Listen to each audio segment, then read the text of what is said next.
So in the last class, we discussed that how we can arrange the statement in different flows of control. Yeah. So there are basically three types of control sequence. The first one is linear.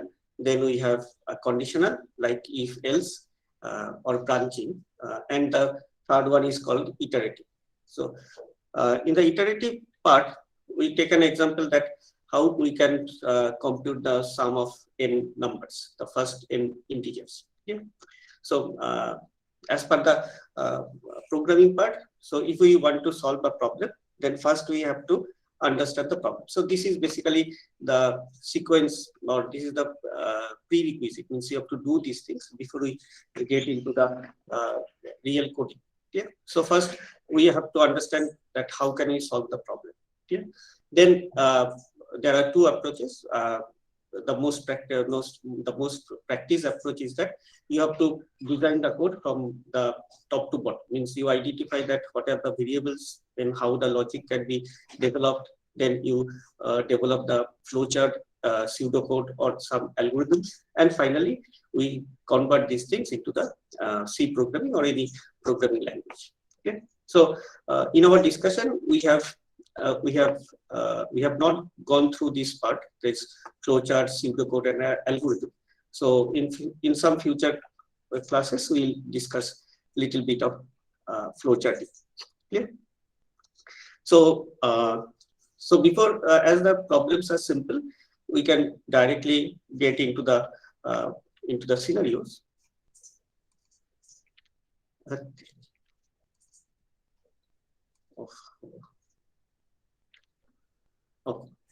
So the problem is to compute the sum of first n numbers. Okay. So there are different types of approaches which can be taken care.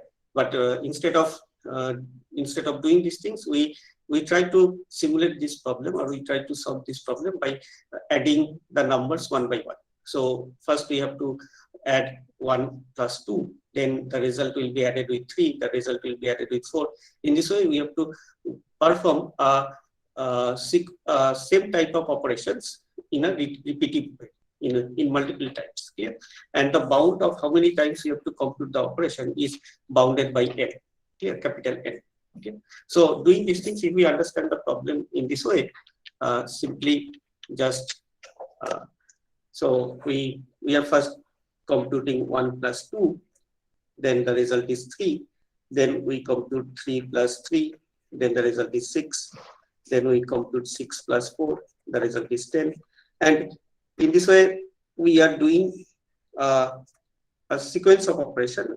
And the sequence is basically we are performing a same type of operation, add. Okay. And how many times we are doing this operation is bounded by a variable capital N.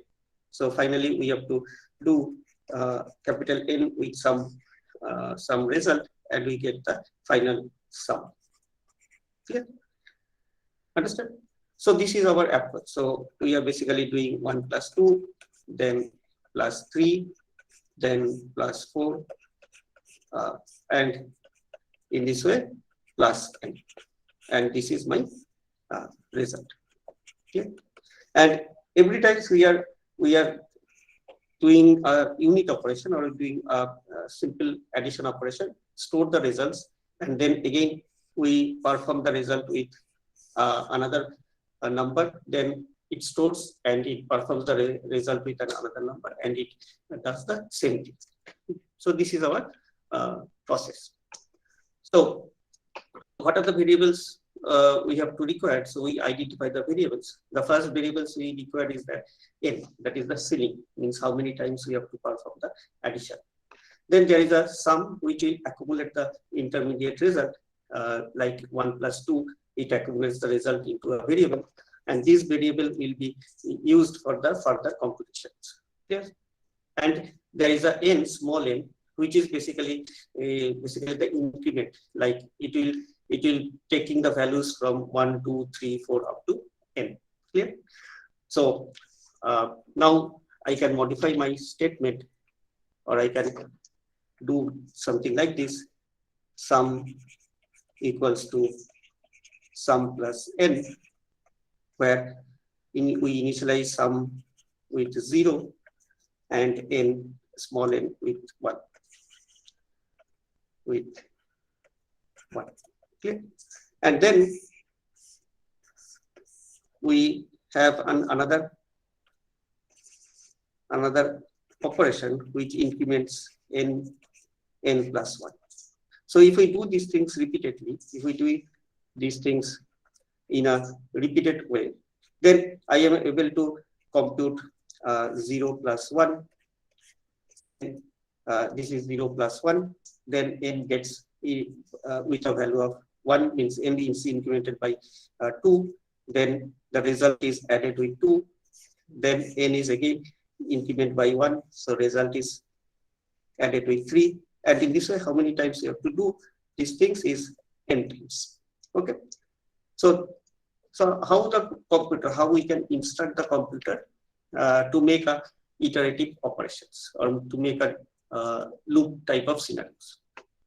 So before we go to these things, we have a flow chart of scenarios. The flow chart looks something like this. We'll go in details of this part, but just to understand that we have to initialize. We have to read means we have to initialize the capital N. We have to set the sum to a value of 0 and n equals to 1. Okay.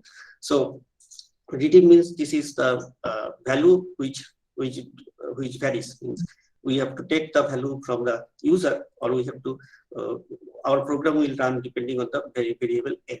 Okay. But setting means these are the initializations. So sum will be always initialized with a 0, n will be always initialized with a 1.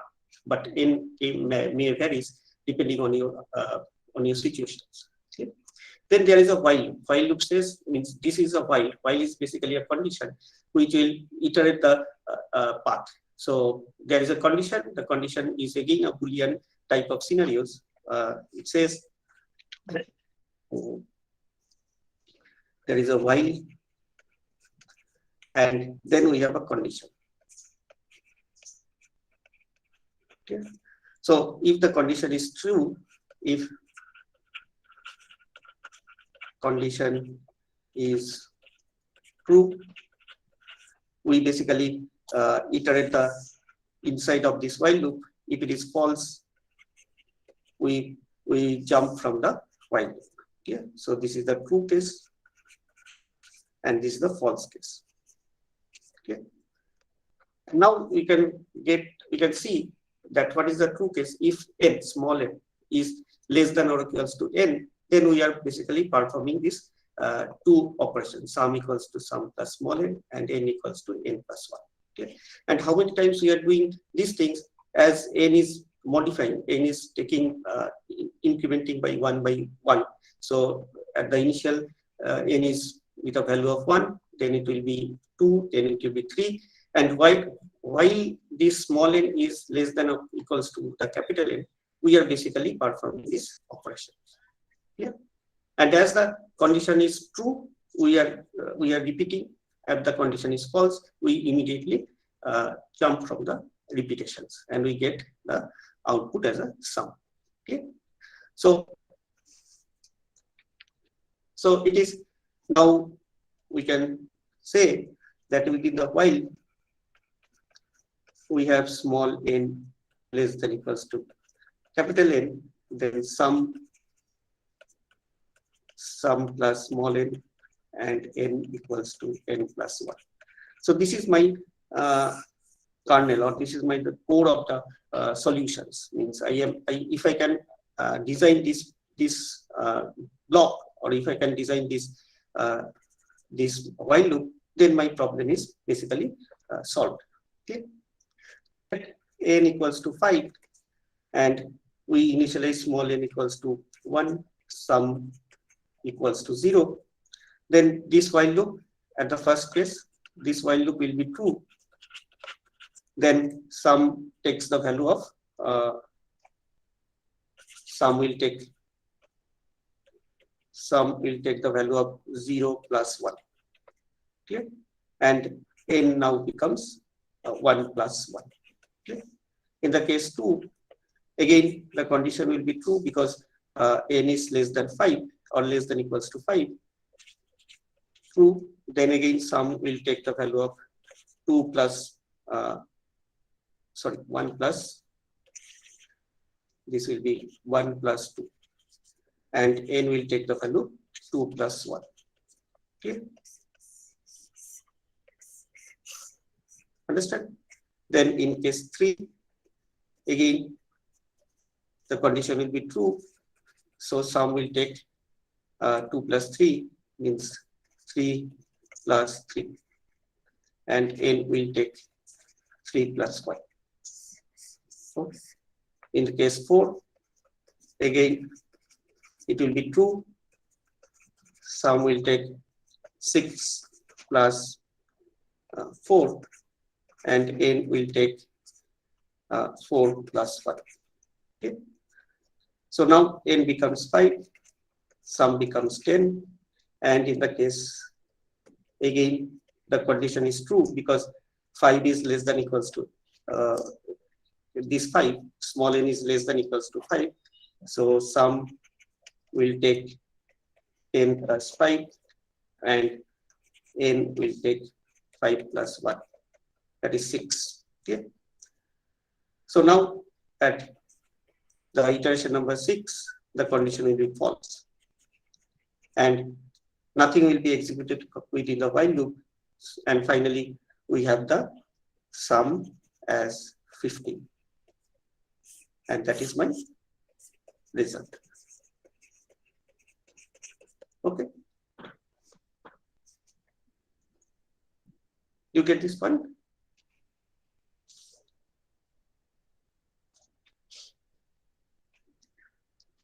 Yes, sir. Yes, sir. Yes, sir. Okay.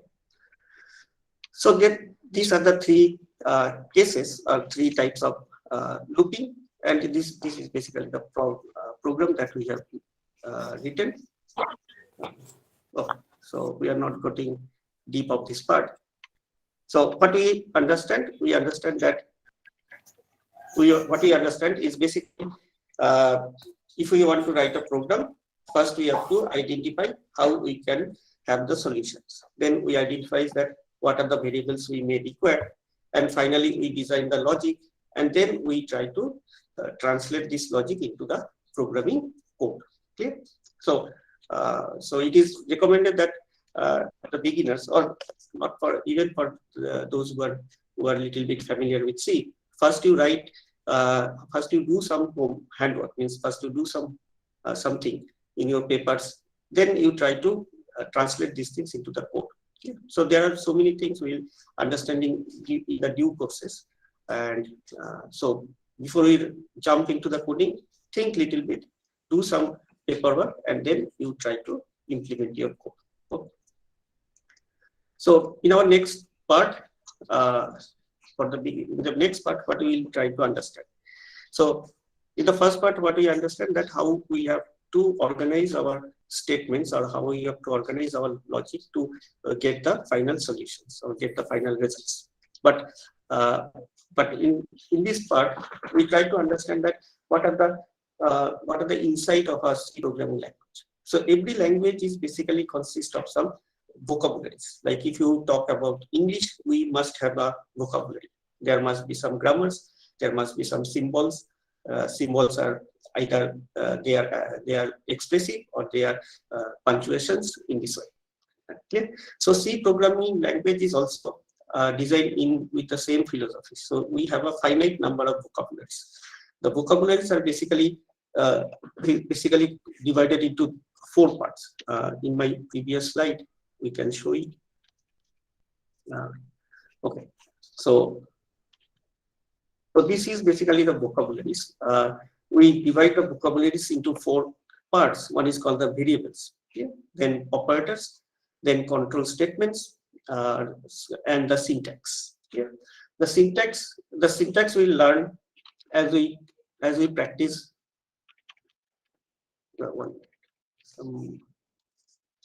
The syntax will be learned as we practice more programming, because this is basically basically how we write a statement. There may be some syntactical error. As we keep on, as we practice more coding, we'll learn more about the syntax. Okay. The control flow, little bit we have understand that how we have to organize our programs such that the sequence of operations can be linear, or it may be branching, or it may be a iterative. Okay. And that these two parts will be learning in the due process. Okay. So first thing is that what is the variables. So now what is the variables? So there are in the C programming language, there are set of statements or set of words which are called the keywords. Okay. The keywords are basically this is called name, integer, float, characters, then shorts. So these are the keywords which are having some specific meaning. Okay.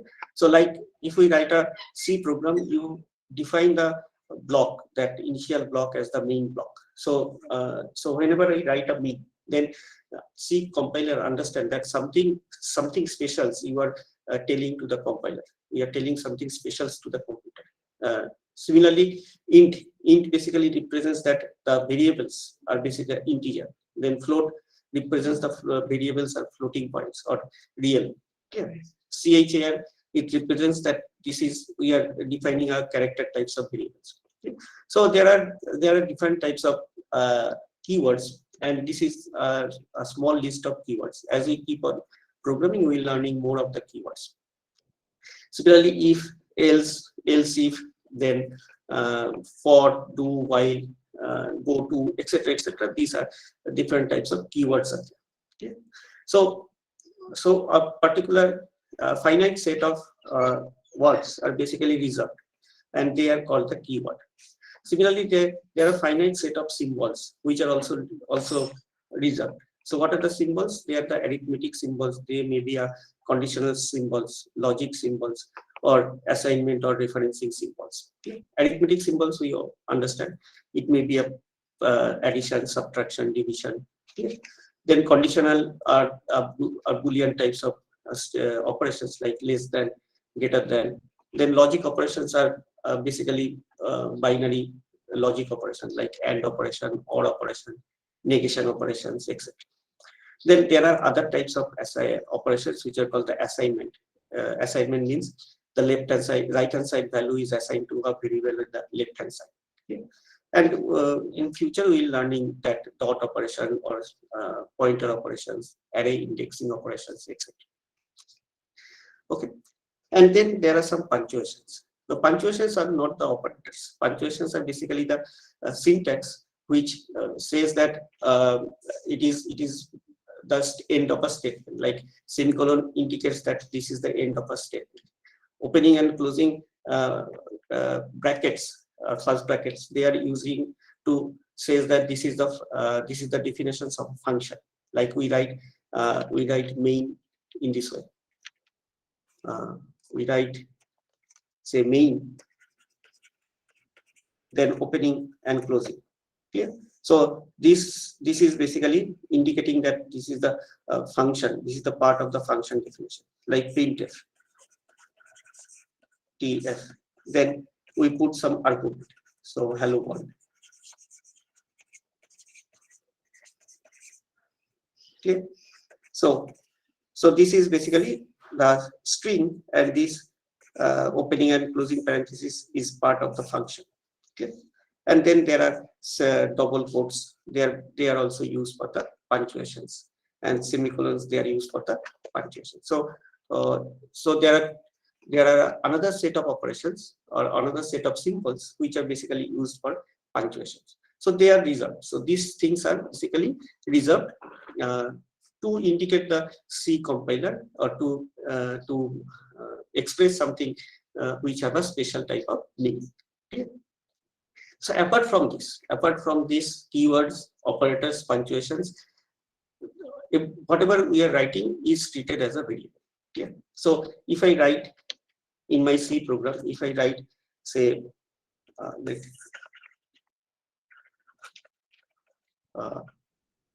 main, then say int then main x or main 1.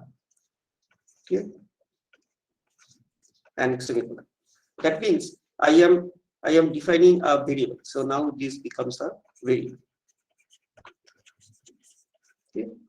But instead of writing main 1, if I have written main, then there will be an error, because main is already used as a keyword. Main is already defined as a keyword.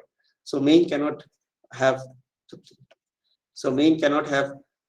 independent existence. Yeah. So it cannot be a variable. So main cannot be defined as a variable. We have to append something. We have to append main 1 or main x or main something to distinguish that this is a variable. Okay. So what is the variable? What is the how we can define a variable? It is simply that what are the keywords, what are the operators, what are the punctuations. Apart from this, everything is a keyword. But if we take some means concatenation, like main int. If I concatenate these things, main int, then this can be a keyword. This can be a variable. Okay. So main independently is a keyword. Int independently act as a keyword. But when we append these things, main int, now it can be treated as a variable. Okay. So in this way, C defines that we can define different types of variable, and when we and there are some constraints. Means even there are some constraints. The constraint says that the variable cannot be started with a number. So if we start the variable with some number, it will be an error. Similarly, variable cannot start with an operator, and some punctuations, it cannot be started with some punctuations, etc. Okay. So so the rules are simple. Variable should not start with numbers, punctuations, or operators. Okay. There is an exception. The underscore symbol can be used as a starting symbol of a variable. Yeah. Okay. It should be an identifier. Which one? Variables. Identifier is something different. We first talk about the variables, then we'll later cars we talk about identifiers. Okay. So we understand how can we can define a variable, means we can express a variable. Okay.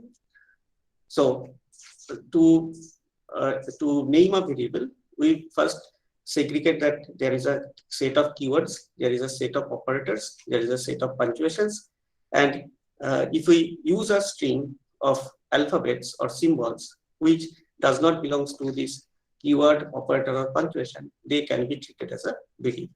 Okay. Okay. Oh. So then, what do you mean by the variables? Means when I define a variables, so variables cannot be standalone. So they must have some type. Yeah. And what do you mean by the type? Say like I say, what? Oh, like I say, I have a variable count.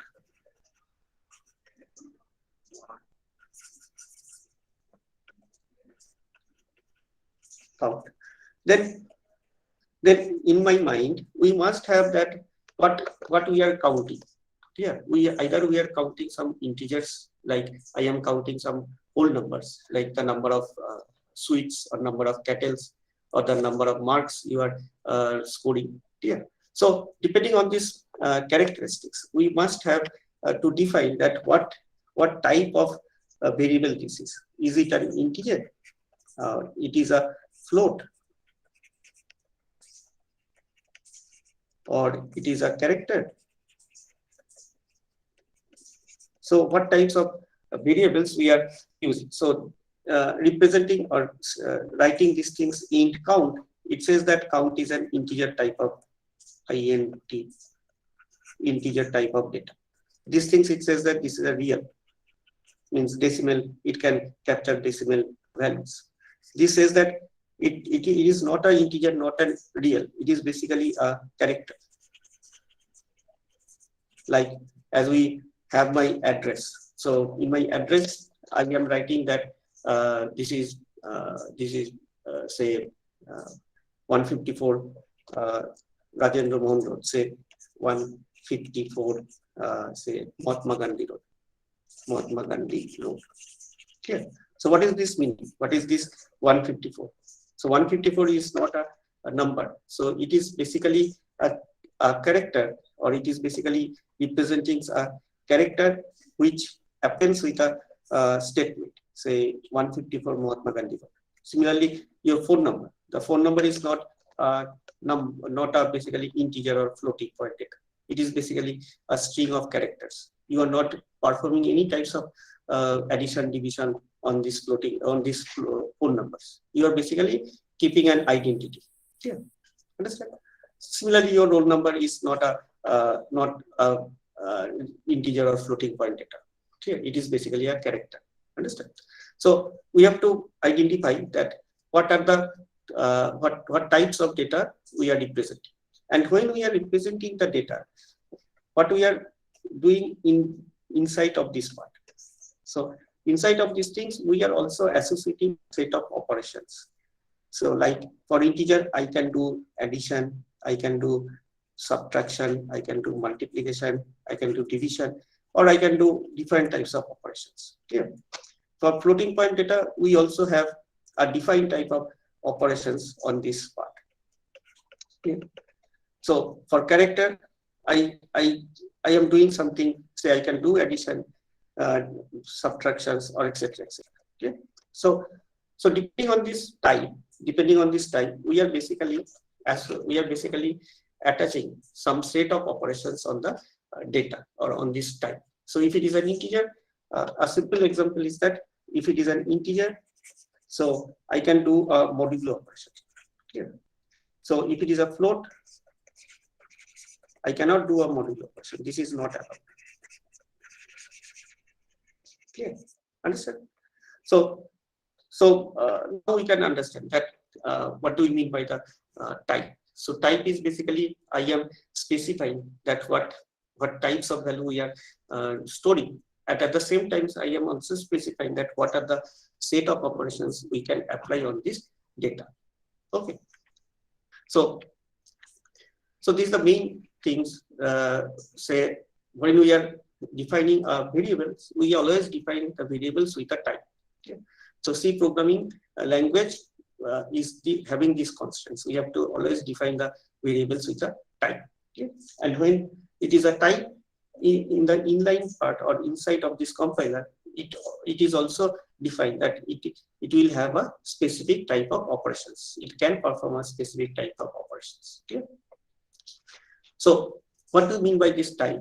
The type defines three things. The first thing is that how we represent the value. As we already explained, we have represented the value as an integer or a floating point, character, etc. So there may be an array. If somebody understands, then there is also a linear organizations of the data, which is called array. But leave it at this part. We'll get in details of this part of this array. And the second thing is that what are the operations we are applying on the variables. Okay. So these two parts we have already gone through, the set of operations and the values. And the second thing is that, the third thing is that the size of the variables, means size of the variables and the representation of the data is also an important part for the type. Okay. So to understand these things, let we say I have declared an integer, say integer x, yeah, and I have declared a character x. Yeah. So they are having the same variable names. X is an integer, x is a character. So what is the how the compiler organize these things? How compiler will act on this part, or how your machine will act on this part? So for a compiler, if for a particular type, say if it is an integer, it has a representation of the data. It basically reserves some memory Generally, it is a 32 bits memory or 32 bits continuous cell, which is reserved for this X because it is an integer. So we call that integer is size 32 bits. So integer is 32 bits. Okay. So when it is a character, it will reserve only memory of 8 bits. Okay. And then we say that character is 8 bits. Okay. Okay. So the two things we already understand: the representations, the operations, and the third thing is that what is the size of these things, what is the size of the data, and how they will be represented in the value. Yeah. So when it is an integer, they are basically represented as a binary. Means if we want to say integer x is equals to 10, then there will be 32 bits, and instead of storing 10 as a 10, it represents these things in binary 1001, and that things will be stored in the memory. So it will be 1001, and rest of these things are all zeros, etc., etc. And so it looks something like this. Okay. So instead of when it is a character x as Sir, 10 is not 1010. 1010. Acha, Yes, 101. Yes, sorry. It is 9. Let it be 9. And then it is 100. Instead of, if it is a character of say 9 here, then what will be represented? So shall it store 1001 here, or it will store something different? Sir, it will Different. store the ASCII value of 9. Yes. Okay. So it will not store this thing. Rather, we have a coding mechanisms, like as this is 8 bits, so there are 256 possibilities. Okay. Let me go through these things. So as character is as character is 8 bits. Yeah. So I can have the representation of something like this, then this one, and this. Let me do one more things. 10, and going of these things, there will be one.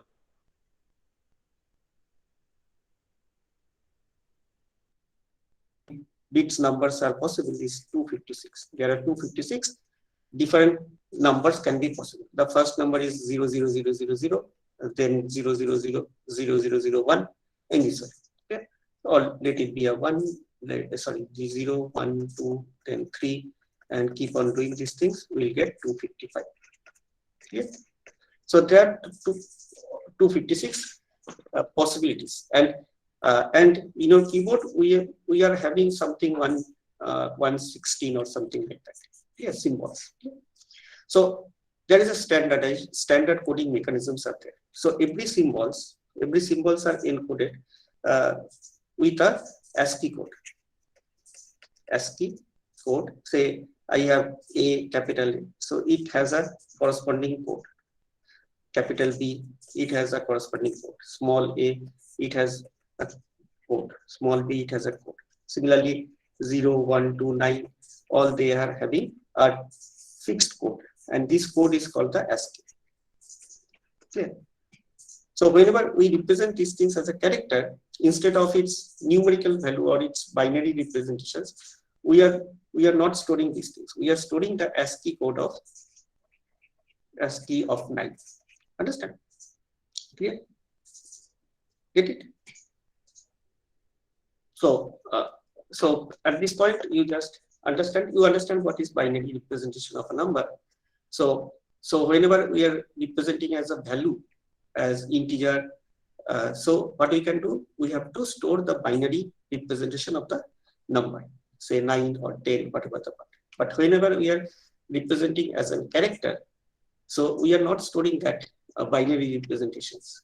We are rather storing are different things, and these different things is basically a standard coding mechanisms are there, and depending on these coding mechanisms, we are storing that values. So this is basically ASCII code. This coding mechanisms is called the ASCII code, and they are used in globally, means there is a global standards. Depending on these things, every computer works on that part.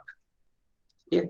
So so at this point, we just try to understand that there are, whenever we are trying to define a type, whenever we are expressing a type, so we are basically expressing three things.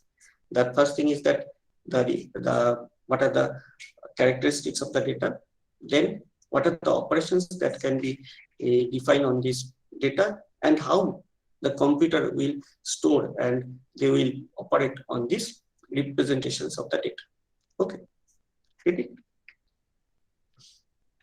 So if we say that integer, so generally in most of the computers or most of the compilers, we are C compilers, we are using a integer as a 4 byte or 32 bytes representations, and characters are basically 1 bytes of representation.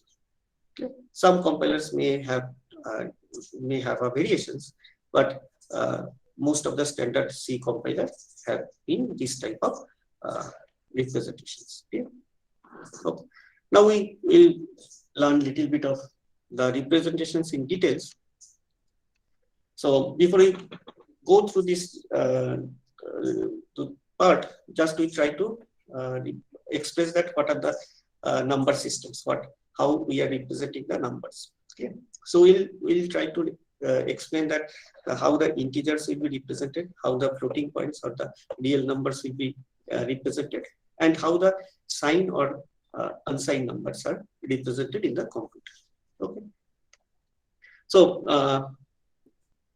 okay, little bit of brief history. So how we are counting is how the numbers are basically came into the scenario. The numbers came when people requires to count something. Yeah. So it is fine. Means if we need not to count, then there is no use of numbers. So the numbers are basically used when people start on counting. Yeah. So like we are counting that there are 7 days. So that is 1, 2, 3, 4, 7. If I am able to count these things, then it is a little bit significant. Otherwise, there is no significance of numbers. Okay. And if we go in the history of these things, then we find that the ancient people cannot distinguish much of the numbers. They can only distinguish between 1, 2, and many. So they can distinguish between the three parts: the single entity, 2 entities, and more than 2 entities. They cannot distinguish. They call these things as many. Yeah. And then people realize that okay, many can be divided into, or many can be having different types of counts. Okay. Then they develop mechanisms. The mechanisms is that they represents every entity with some things, some stones or some bones. Yeah. Say like if they have a 15 cattle, then they used to store 15 stones or bones. Yeah. And then they are mapping, say every bones with the cattle. Yeah. So now this basically starts with the unary number systems. The unary number systems are basically every number is an entity of 1. So if I have 5, then I must have 5 symbols. If I have 20, then I must have 20 distinct symbols. Understand? Okay. Then it becomes very difficult for unary number systems when we are doing some arithmetics. Okay. Then people develop different types of positional number systems. One of the best example of the positional number system is the decimal number system. So in this case, what happens? The positional number system is that there is a positions which are called the base, and there are some digits which are symbols. Okay. Say like if I take the decimal number systems, say like if I write 5, 3, 2, then what are the symbols we are using? or digits we are using? We are using 10 distinct symbols: 0, 1, 2, 3, 4, 5, 6, 7, 8, and 9. In Bengali, we may have different symbols. In Tamil, there are different symbols. But every decimal number system has 10 distinct symbols. Understand? And then there is positions. This position is called position 10 to the power 1 because there are 10 symbols. So we have a base which is called 10. And this position is 10 to the power 0, or this is 10 into say 0 into 10. This is 1 into 10. This is 10 into 10. And if we go further, say this will be 100 into 10, or this position is multiplied by 10. This position is multiplied by 10. This position is multiplied by 10. Okay. And the number 537, how they are evaluated, how its value will be evaluated, is basically we take these things, say 0 into 10 into 2. So this is multiplied here, then added 1 into 10 into 3. This multiplied here, then added 10 into 5 multiplied here. And if there are more, then we keep on doing these things, 100 into 10 into 7. Okay. And now we have accumulated the count, and now we understand. So this is 7,532. Yeah. So that means if I have counted, say 2, then 3, then 4, then 5, then 6, then 7, then 8, then 9. And when 9 is done, then it goes to the second part. So it moves to the second part. Okay. In this way, if there are, yes.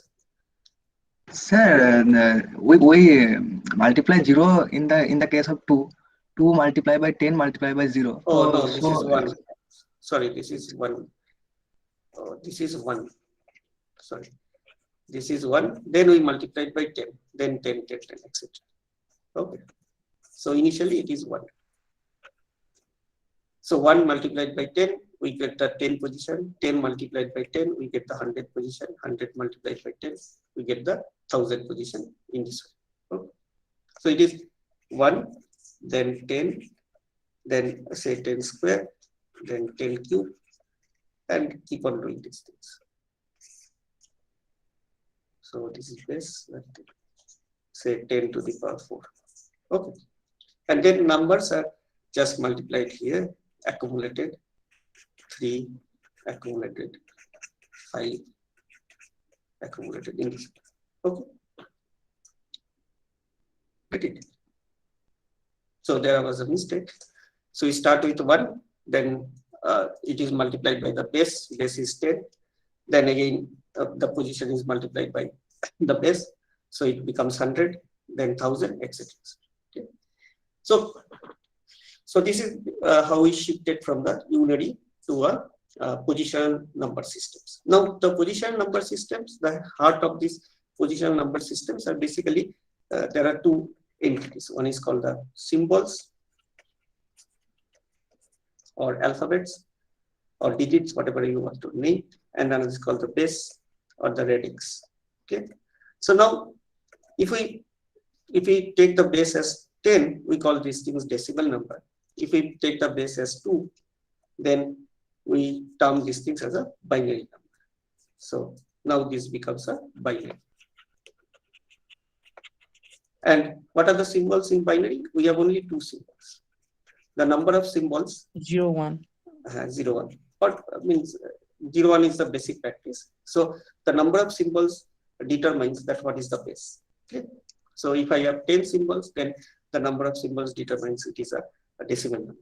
So these symbols are basically a practice. Means like if English we have the digit 1, 2, 3, 4. Yeah. If your local language we have different symbols. Yeah. So don't make it confused that every decimal are having 0 to 9. So they have different symbols in different languages.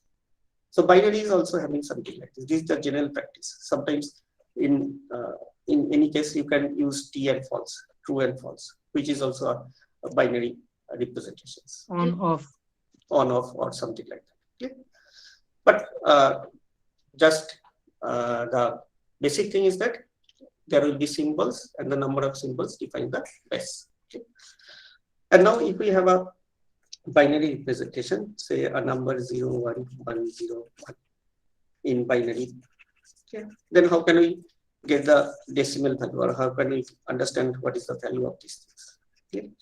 So we can understand these things by taking the same representation. This is 2, then 2 square, then 2 to the power 3, then 2 to the power 4, 1, 2, 0, 1, 2, 3. Okay. And now it multiplies by 1, like Yes, sir. using a different color. Yes. So plus multiplied 0, plus multiplied 1, plus 0, plus 1. Yes, sir. So Yes, 2 to the power 4 gets 2 square, gets plus 1. 1. Okay. 21. So 21, somebody says. Okay. So now this is its value. Means value means we understand that the 21 entities are unary. This is basically the unary part. 21 entities having the binary representations of 1, 0, 1, 0, 1. Okay. Understand?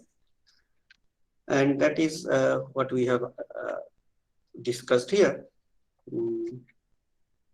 Okay. So these are the decimal. This is the binary 13, which is represented in this. Okay. And another part is that what we have done, we have taken a binary and we are computing its value. Okay. So what is the another? How we can translate a unary or any number or in decimal to a binary.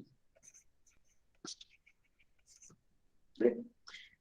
So whatever we have done is basically we have converted a binary number into its value or into a representation of a decimal. So this is equal to the representation of the decimal.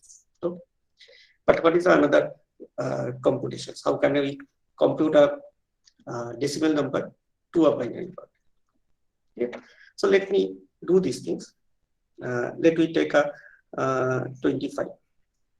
Okay. So how can you do these things?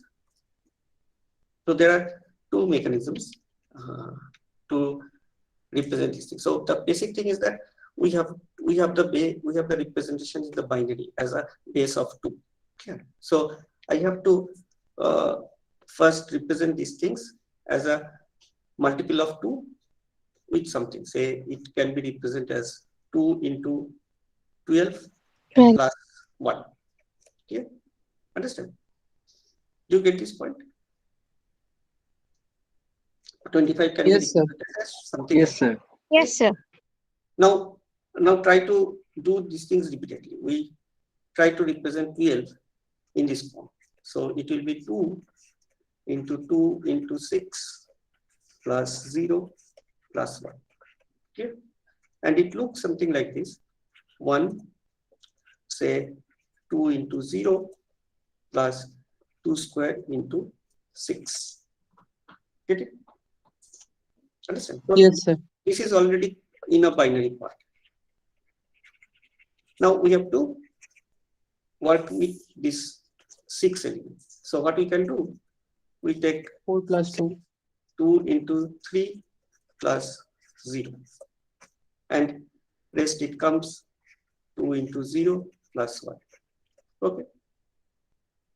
Do you get this point?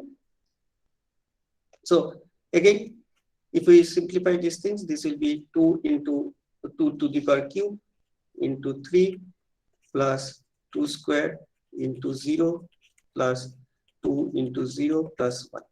So now this is already in binary. So we have to reduce 3.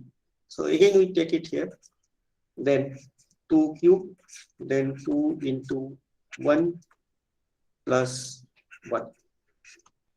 And rest we copy, 2 square into 0 plus 2 into 0 plus 1. Okay. And doing these things, this becomes 2 to the power 4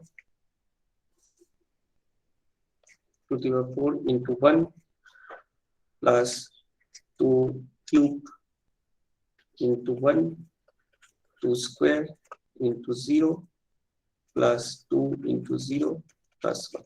Okay. And now we get a representation of the binary. Okay. Do you get this? Do you understand this part? Yes, sir. Yes, sir. So what we are doing, we are trying to represent these things 2 into some x plus some remainder. Okay. And then we repeatedly doing these things 2 into some x1 like this plus remainder 1, and that becomes outside of this part. Okay. And again we repeatedly doing these things, then we have a binary representation of the scenario. Okay. Okay. The same techniques means the same techniques as we are doing from top to bottom, we are basically performing another one. Say what was the number? 25. So we take 25. So now what we are doing, we just divide these things into. So there will be 12, there will be a remainder of 1. So this one becomes the we call this least significant bit. Yeah, we discussed this. Then again we take 12. So we divide 12. So we get 6. We get a remainder of 0. Sir, Then you are not audible. Yes. Hello.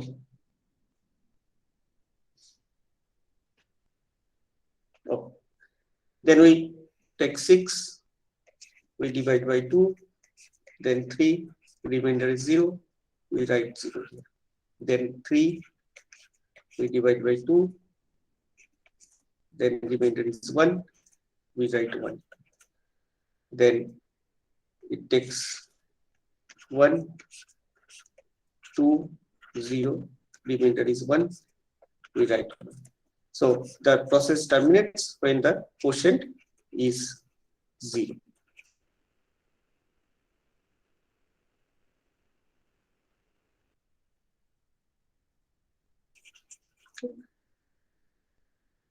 The least weight means the decimal number, say 5, 3, 7, 1. So this digit is called least significant, and this digit is called most significant. The least significant are the element which are having the least exponent. So it is say 10 to the power 0 into 1, and this is the most significant, say 10 to the power 4 into 5. Okay. So least significant are basically appearing at the right hand side. The most significant appears in the left hand side of a number. Okay. So the two techniques are basically similar. So what we are doing here is what we are writing in a repeated division. So previously we are also doing the repeated divisions, and now we are also performing the repeated divisions. We are capturing the remainders. This is the least significant. This is the most significant. This is the first division operation, second division, third division, fourth, and the fifth division operation. Okay. The process terminates when we have a quotient as a 0. Okay. So this is how we convert or how we map the binary into a decimal, or we map the decimals into a binary. Okay. You understand this point? Sir, Yes. sir, in C, Yes, tell me. in C language, Huh? sir, when we declare that the main function will return value of int data type, then we return 0 from the main function. So, Yes. sir, will there be any problem if we return any integer other than 0 from the main function? No, there will be no problem if we return any value, positive, negative, any values. But just try to explain these things, why we are doing these things. Say we have a assignment in our last lab sessions where we try to solve the roots of quadratic. Okay. So what we are encoding? So in my main. So in the first case, we have a condition checks. We check if Time completed. If A is equals to 0, means if the quadratic is A x square plus bx plus c equals to 0. So that means the meaning of A equals to 0. That means this equation is not yet a quadratic equation. This is a linear equation. So what we have to do? We have to terminate my program here. Understand? So I can return print f. I can return that the equation is not quadratic. Clear? And instead of returning a 0, I can return a say 2. That means when this program, when this main is executed, it checks these conditions. It checks these conditions, and if the condition is true, instead of it executing the rest of the sequence, it returns from here with a value of 2. Yeah. Understand? Otherwise, if the condition is false, then I can start my program where I return a 0. Okay. That means when it So, sir, returns if 0, that means the program is successfully executed. Okay. it's So- a standard way to return 0 from the main function other than any other integer. Yes, it is basically a condition, means when we are having some error, when we are having some exceptions. So these are the exceptions. Understand? So if you instruct a calling function that you have encountered exceptions, then we are returning something different. It means not a 0. We are returning a positive or we are returning a negative. Such that your call function will understand that the another function has not performed correctly. They have written some error message. Okay. Otherwise, there is no way to instruct the calling function that I have not done my part correctly. So I have to return something to the called function with either a 0. 0 stands for the successful executions, and other than 0, it has some different meanings. Yeah, it may be 2, 3 or something like that. Yeah. In your work page, you will sometimes get that error message is 550. Understand? So they have a different meaning. So what is the 550? They have a different. That means your web browser has not performed correctly, so it has returned some error message, and that error message is shown to you. Okay. Get it? Yes, sir. So,